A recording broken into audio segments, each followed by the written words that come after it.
Okay, so let me give you the background here on this one because it's really confusing. I think a lot of people have it. They don't get how this all happened. First of all, this was not concocted. This wasn't like, oh, let's create something, out of nowhere. I had no intentions of playing Phil Hellmuth, right?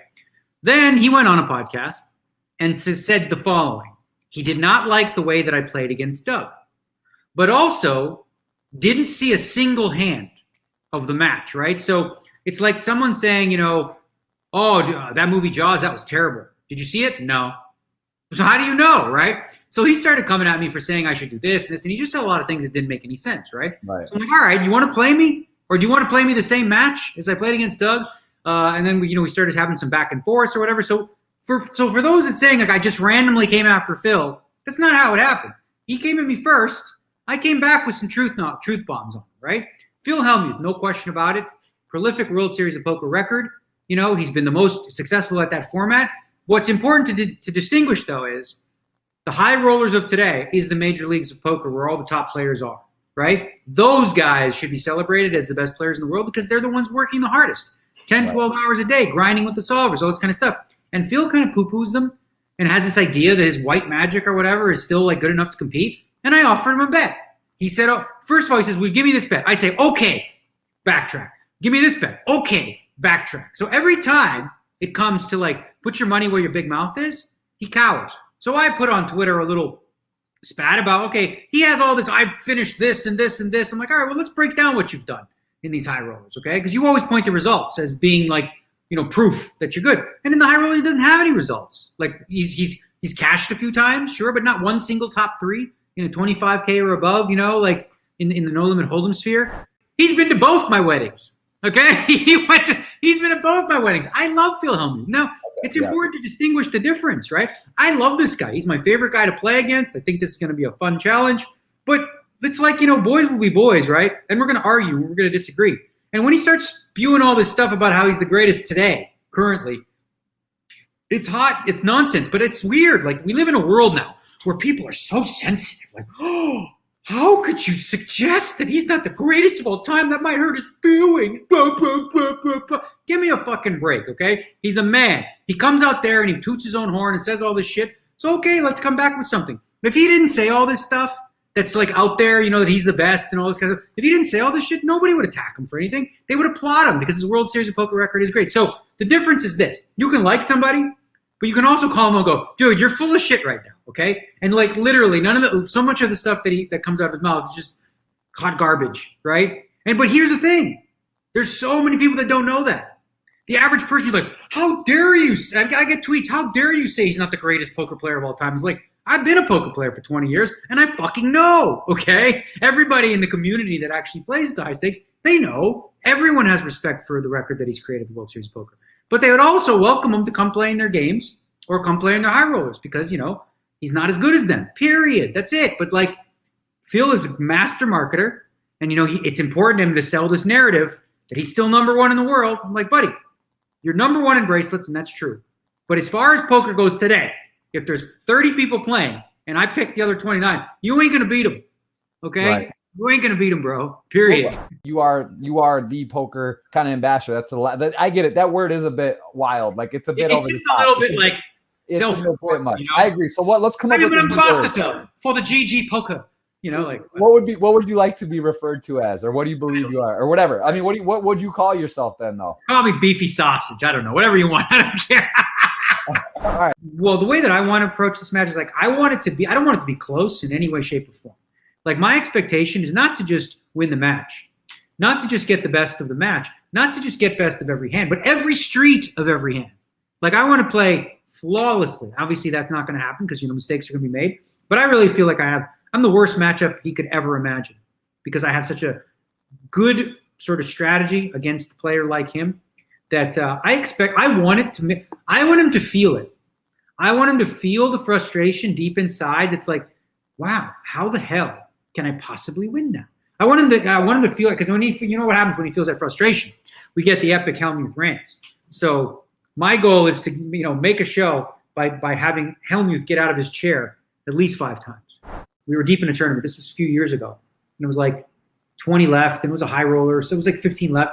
And Phil said to me, he's like, I don't know what I'm doing against these guys. And I was like, wow, to hear Phil Ivey, the GOAT, So he's like, I'm not sure. I think I'm playing really bad against them. But, you know, that willingness and that humility to be able to like be, you know, sort of look within is required to stay at the top. So a guy like Phil, for sure. Eric Seidel, and I don't know this for a fact, but I'm guessing like he has a good friendships with some of the guys who play in high rollers. I would imagine that he's put in some work, and he's another one who's willing to learn. I remember sitting with Eric Seidel in a tournament, another high roller. We're sitting next to each other, and all the kids are like 25, and they're all killers. And he looked at me and he goes, they're pretty tough, huh? I was like, yeah, they're pretty tough, right? So yeah, when you have that healthy, you know, respect for those that are in the trenches, that's when you have the ability to sort of reinvent yourself and continue to learn, right? So Phil, like Hellmuth, he sees it as a negative that I'm always looking at the new thing, trying out the new strategies or whatever. He sees that as a negative, that I should just stick to how I played 16, 15 years ago. Does that make any sense? I don't think so, right? The game evolves. It gets shut tougher. The stuff that worked in 2004 doesn't work as well today. Back in 2004, nobody said the word ranges and combos. Nobody folded. Like, the flop would be 10-4-4. You know why I played 4-6 suited every time? Because if the flop came 10-4-4 and this guy had 2 jacks, I'm winning 300 big blinds. Or yeah, ace 10 or 10x. Or today, people are fucking folding the jacks if you put hate in. You know, like people just got better, so it required a more adaptive style. To what people are doing today. They've learned. So it's a whole, whatever you do in the world. I don't care what job it is. If you get to a place where you think you've figured it out completely, that's the exact moment where you're going to fall behind the curve, because other people are still looking to improve upon their situation. For sure.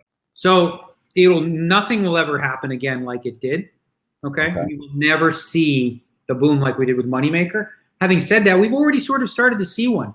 And I think the big key would be, of course, legislation and having online poker available. And also, most importantly, online poker sites being able to sort of advertise on TV and to have shows. One of the things that drove poker's popularity was Poker After Dark and The Big Game, both on NBC and on Fox, right? If you can get poker on network television that's actually interesting, not like high roller tournaments, because that would just do more harm than good. Because everyone takes, it's just not that people there, they're just playing for money. They're not playing to entertain, right? And I don't take anything away from them, but like from a product perspective, you want to make a poker show, you don't want to invite those guys because they don't make for a good poker show. They make they make like high level poker play, but when you're trying to create a show like High Stakes Poker or something like that, which is back on Poker Go, for those of you that don't know, and have been watching it, it's super great. I didn't play in it this season because of COVID and I was preparing for Doug, but having that, it's currently behind a paywall, which is Poker Go, but having more stuff like that back on TV, if legislation allows for it, that would be a big win for poker. I would play Phil if you wanted to play like 800 straight days. I would never, literally, I would never quit him. This is like, it would make no sense for me to quit him. It's just a financial mistake to quit him because it's, it's a plus EV situation and it's fun. It's fun. It's plus EV for my life and plus EV for my bankroll. Wow. So there it is. You heard it. You heard it. Maybe not first, but you will not quit Phil. You will let him run the table. You would let him just take you all the way. You're not throwing the white flag at any point. Well, Phil would never do that anyway. Like Phil's always going to take the money because he's a little bit of a nit in that way. Like as soon as he's got a profit, lock it up. And I've noticed, the percentage of players from the late 90s to today in terms of male, female really has not changed at all. It's really like, the percentage of players in a tournament make up, that are women are about 5 to 6%, right? So everyone has this, what do we got to do? Get more women in poker, right? As though there's this like carrot. And I've asked the question. I remember going to a bunch of women. I said, what do you think that, poker needs to do? And really, there's really no consensus answer because it's kind of a broken question, if you will. Right. Yeah. One of the things when you think about this, right? So if you think about poker, you go to the World Series poker, who do you mostly see? You see white men, okay? That's what you mostly see is a sea of white men, right? There are minorities and there are, women and whatnot, but like when you think about that, like, why would that be, right? So maybe an economic disparity in terms of like pay. Women, in a lot of cases, don't make as much money as men, which is unfair, right? So as a result, they don't have as much disposable income, right? There's also something to be said about women, generally speaking, not in all cases, have slightly different interests than men, right? Men you know, if you're going to use the camps, right? Well, you look at, so let me ask you this. You know, romance novels, like they sell those romance novels that are real sexy or whatever. 94% of them are bought by women, right? Do you think they spend much time asking, like, what do we need to do to get more men to buy our books, right? Well, why is it that women buy these books and men don't? Just different, you know, slightly different interests, right? Again, and the women that do find interest in poker, the games players, whatever, they play. I don't believe personally that the idea that, like, you know, sort of a man saying something to a woman is a reason why she wouldn't play poker, because she could play online, she could play live. And like, I'm friends with Jennifer Harmon, who's been around forever, and she dealt with some real shit back in the day. And she's like, whatever, I'll show my tits if it means fucking, you know, you're going to call me here, you're going to fold when I don't have it, right? So I think the question's flawed in so many ways, because I just don't buy for a second. I don't buy this idea that, oh, you know what, if WBT would just not have women that are scantily clad bring up the money, that more women would play poker. It's just complete bullshit. It makes no sense. Like the idea that, like, any woman sees that and says, you know what, here's the thing, you know what we do?